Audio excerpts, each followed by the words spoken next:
आपका फिर से स्वागत है। मैं Vivek Bindra, motivation speaker, leadership consultant और बिजनेस कोच। सारे मैनेजमेंट के कॉन्सेप्ट, लीडरशिप के कॉन्सेप्ट, एंटरप्रेन्योरशिप के कॉन्सेप्ट, जो आप प्रश्न पूछ रहे हैं नीचे, Q&A का नया सीरीज छोटा सा शुरू करने का प्रयास किया है। एक अटेम्प्ट है, एक ट्रायल है, जिसमें मैं देखना चाहता हूं कि आपको यह तरीका पसंद आता है। जरूर फीडबैक दीजिएगा नीचे। आप नीचे क्वेश्चन पूछते हैं, मैं उसके विषय में आंसर में वीडियो बनाने का प्रयास कर रहा हूं। पीछे आपने मुझसे पूछा यह अडॉप्शन कर्व और मार्केट इवैल्यूएशन क्या होता है। देखिए, कोई भी बिजनेस आप शुरू कर रहे हैं या बड़ा कर रहे हैं, नया प्रोडक्ट लॉन्च करना चाहते हैं, नया बिजनेस बिल्ड करना चाहते हैं, डाइवर्सिफाई करना चाहते हैं, कोई कंपनी एक्वायर करना चाहते हैं, मर्जर करना चाहते हैं, इस प्रकार के बड़े एक्सपेंशन से पहले आपको मार्केट को समझना जरूरी है, मार्केट को एनालाइज करना जरूरी है, अडॉप्शन कर्व को पहचानना। जरा मेरा हाथ देखिए ध्यान से। अडॉप्शन कर्व, मार्केट अडॉप्ट करती है, मार्केट इंटेलिजेंस चेंज होती रहती है। देखिए, ध्यान दीजिए, कंज्यूमर बाइंग बिहेवियर बदलता है। कभी कभी मार्केट में आपका प्रॉफिट भी कम हो रहा है, आपका जो मार्जिन है प्रॉफिट कम हो रहा है, सेल्स भी कम हो रही है। ध्यान दीजिए, कम ऑन, मार्केट में ग्रोथ भी कम हो रहा है और मार्केट की डिमांड भी कम हो रही है। अब ऐसे समय में एडवर्टीजमेंट में पैसा लगाना ठीक नहीं होता। कई लोग कहते हैं यार, ना तो मार्जिन आ रहा है, ना सेल्स बढ़ रही है, चलो ऐड पे खर्चा कर दो। मत करिएगा। एक कम ऑन, सावधान, फिर बता रहा हूं, बिल्कुल मत करिएगा।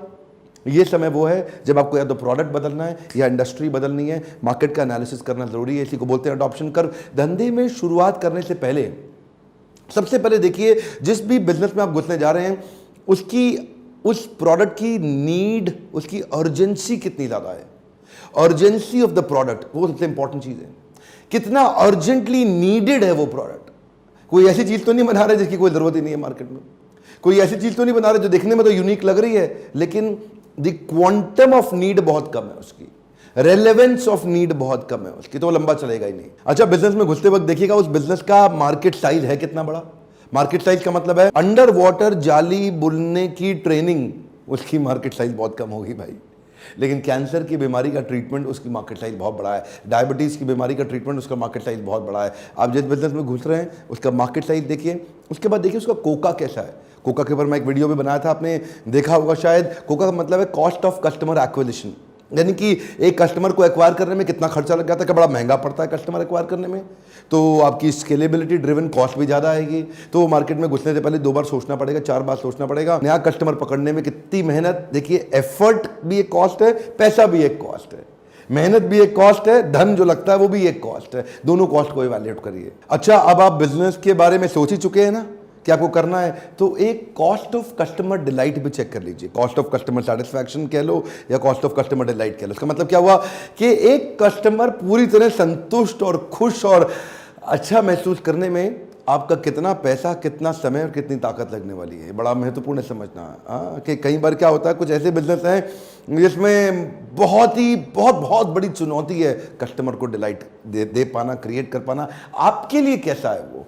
एक तो हो गया मार्केट के लिए कैसा है, दूसरा आपके लिए। अगला है कि जो प्रोडक्ट आप डिजाइन करने का सोचा है आपने, जिसको एनविजन किया, वो यूनिक कितना है, वो कितना distinct, clear, unique, absolutely different and most needed. Most needed की बात तो मैं पहले कर चुका हूं कि नीडेड तो है मार्केट में, लेकिन यूनिक भी है कि नहीं है। ऐसा तो नहीं है कि आप कोई सेम चीज करने जा रहे हो जो बाकी सारे कर रहे हैं। जब मार्केट में बहुत ज्यादा ऑप्शन तो आपको डिस्काउंट देना पड़ेगा। जब मार्केट में बहुत ज्यादा ऑप्शन तो आपको उधार भी देना पड़ेगा। जब मार्केट में बहुत ज्यादा ऑप्शन तो आपको बेइज्जती भी सहनी पड़ेगी। जब मार्केट में बहुत ज्यादा ऑप्शन है आपके खिलाफ, यानी कि इससे खरीद लो, इससे खरीद लो, इससे खरीद लो, इससे खरीद लो, किसी से भी खरीद लो, तो आपसे क्यों खरीदो?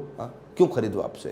कोई ज़बरदस्ती है कि आप इसे खरीदो? रिश्तेदारी में बेच लेना जाके, मैं तो नहीं खरीदता, मैं तो इससे लेता हूँ, डिस्काउंट देता है। ऐसा सुनना पड़ेगा आपको। थोड़ा अनफेयर बोलता हूँ ना कभी कभी, लेकिन ऐसा कड़वा सुनना पड़ेगा। अगला पॉइंट है, इसको बोलते हैं स्पीड ऑफ ट्रांजैक्शन या वेलोसिटी या स्पीड टू मार्केट।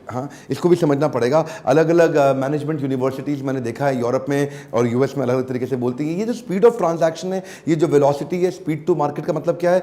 कोई चीज़ आप शुरू करना चाहते हैं, वो शुरू करने के बाद उसका पहला रियलाइजेशन ऑफ मनी, यानी कि इन्वेंट्री टर्नओवर कह लो। जो राशन की दुकान में सामान रखते हैं, इन्वेंट्री रखते हैं, उनका इन्वेंट्री कितनी तेज बिकता है, कितनी जल्दी बिकता है। ये 1000 रुपए का माल रखा है मैंने किराने की दुकान में, ये 1000 रुपए का माल 1 महीने में कितनी बारी बिक जाता है। यानी कि फटाफट बिक रहा है, तो माल गया, नया माल आया, भर दिया, माल गया, नया माल आया, भर दिया। ब्लॉक 1000 ही रुपया हुआ, लेकिन ये 1000 रुपया महीने में 20 बार घूम गया। तो यानी कि इन्वेंट्री टर्नओवर बहुत तेज है। देखिए, ये ना कॉन्सेप्ट को समझना जरूरी है। ये लल्लू लाल स्टाइल में काम करना छोड़ दीजिए जब आपको इतने फ्री पावरफुल मैनेजमेंट लेसन्स मिल रहे हैं, सॉलिड लेसन्स आपको हिंदी भाषा में देसी तरीके से साधारण भाषा में आपको मैं पहुंचाना चाहता हूं। मैंने जिम्मेदारी उठाई है ना अपने देश के लिए, इसकी डीवीडी बना के तो नहीं दे रहा भैया मैं आपको। इनको पढ़िए ध्यान से, इन वीडियो को बार बार घुमा घुमा के देखिए ताकि बिजनेस को इवैल्यूएट आप कर पाए। दूसरा, अपफ्रंट इन्वेस्टमेंट भी चेक करिए। जब आप बिजनेस करने जा रहे हैं तो आपकी जो केपेक्स इन्वॉल्व कितनी है। क्या आप ऐसा बिजनेस कर सकते हैं, केपेक्स ओपेक्स समझते हैं ना, एक वीडियो में पहले मैंने थोड़ा सा तो बताया था। केपेक्स मतलब कैपिटल एक्सपेंडिचर, ओपेक्स मतलब ऑपरेटिंग एक्सपेंडिचर। केपेक्स का मतलब शुरू में क्या बहुत बड़ा पैसा आपको ब्लॉक करना पड़ रहा है, बहुत बड़ा अगर अमाउंट ब्लॉक कर दोगे तो पैसा संभालने के लिए वर्किंग कैपिटल रहेगा नहीं आपके हाथ में। और अगर वेफर स्लिम मार्जिन, अगर थिन मार्जिन, तो वैसे ही लंबा लंबा चलेगा नहीं आपका। आपकी अपफ्रंट पैसा कितना लगने वाला है, क्या वो आप उसको अफोर्ड कर सकते हैं कि नहीं कर सकते हैं। फिर एक और चीज का ध्यान रखिए कि क्या आपके बिजनेस में अपसेल और क्रॉस सेल करना कितना पॉसिबल है। क्या आदमी एक चीज लेने आया, क्या वो 3-4 चीजें और भी ले सकता है। शेविंग रेजर लेने आया तो क्या शेविंग ब्लेड भी लेके जाएगा बाद में, क्या शेविंग क्रीम भी ले सकता है, क्या वो आफ्टर शेव लोशन भी ले सकता है, क्या वो बॉडी वॉश या शावर जेल भी, कितनी तरह की चीज़ें हैं जहाँ पे अपसेल या क्रॉस सेल। मैं ये पूछना चाहता हूँ, तो छोटा सा एक उदाहरण है, मैंने मैकडॉनल्ड्स का एक वीडियो में उदाहरण दिया था कि आप बर्गर खरीदने जाओ तो फ्रेंच फ्राइज बेचने की कोशिश करती है वो जो यंग लड़की रहती है वहाँ पे। क्वेश्चन ये है कि क्या इसमें अपसेल भी किया जा सकता है। कोई आदमी 1 लाख की आइटम लेने आया है, उसको अच्छा लगे तो 5 लाख की ले ले, 10 लाख की ले ले, 2 लाख की ले ले, 4 लाख, कुछ ऊपर का सेलिंग भी हो जाए क्या उसमें, कुछ वैल्यू एडेड सेलिंग हो सकता है। देखिए पॉइंट्स तो मैं बहुत सारे देना चाहता हूं अडॉप्शन कर्व को समझने के लिए, पर एक बात ध्यान रखिए, क्या आप अपने बिजनेस में एंट्री बैरियर क्रिएट कर पा रहे हैं।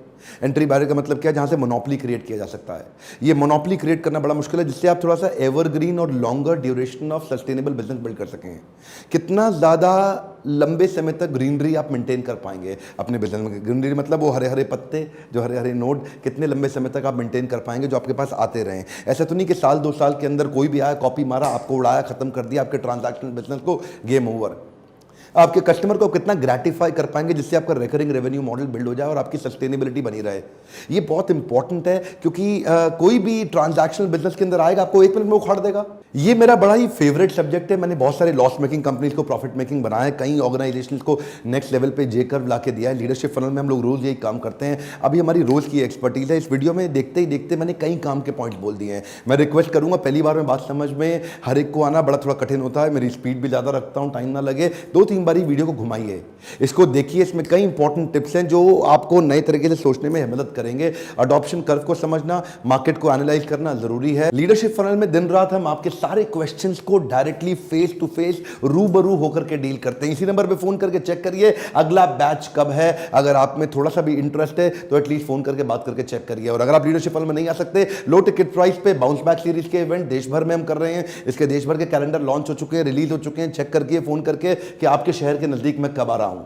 और हाँ, इस वीडियो के माध्यम से एक छोटी सी गुड न्यूज़ भी देना चाहता हूँ, मेरे लिए बड़ी महत्वपूर्ण न्यूज़ है। आप हो सकता है आपको भी अच्छा लगे। दिन रात मेहनत कर रहा हूँ, एक किताब कंप्लीट करने वाला हूँ जिसका नाम है बाउंस बैक। आते ही वो एक ग्लोबल बेस्ट सेलर बनने वाली है, मुझे पूरा विश्वास है इस किताब के ऊपर। इसमें बड़े शक्तिशाली टूल्स और स्ट्रैटेजीज दिए हैं। किताब आएगी, आपको शेयर करूंगा। उससे पहले मुझे लगा कि मैं आपको बता दूं, एटलीस्ट दिल की बात शेयर कर दूं। अच्छा, इस वीडियो को भी शेयर करिएगा क्योंकि इसमें बड़े काम के टिप्स और स्ट्रैटेजीज हैं, हो सकता है किसी की मदद हो जाए। लाइक करिए अगर थोड़ा सा भी अच्छा लगता है मेरे वीडियो से, और नीचे आज कॉमेंट में जरूर लिखिएगा कि अब आपकी कौन सी प्रॉब्लम है जिसके लिए मैं वीडियो बनाऊं। ये Q&A सीरीज की मैं वीडियोस बना रहा हूं, आप क्वेश्चन पूछते हैं, मैं आंसर में वीडियो बना देता हूं। हमारे साथ जुड़े रहने के लिए, हर बार वापस आके वीडियोस को देखने के लिए दिल से आपका धन्यवाद।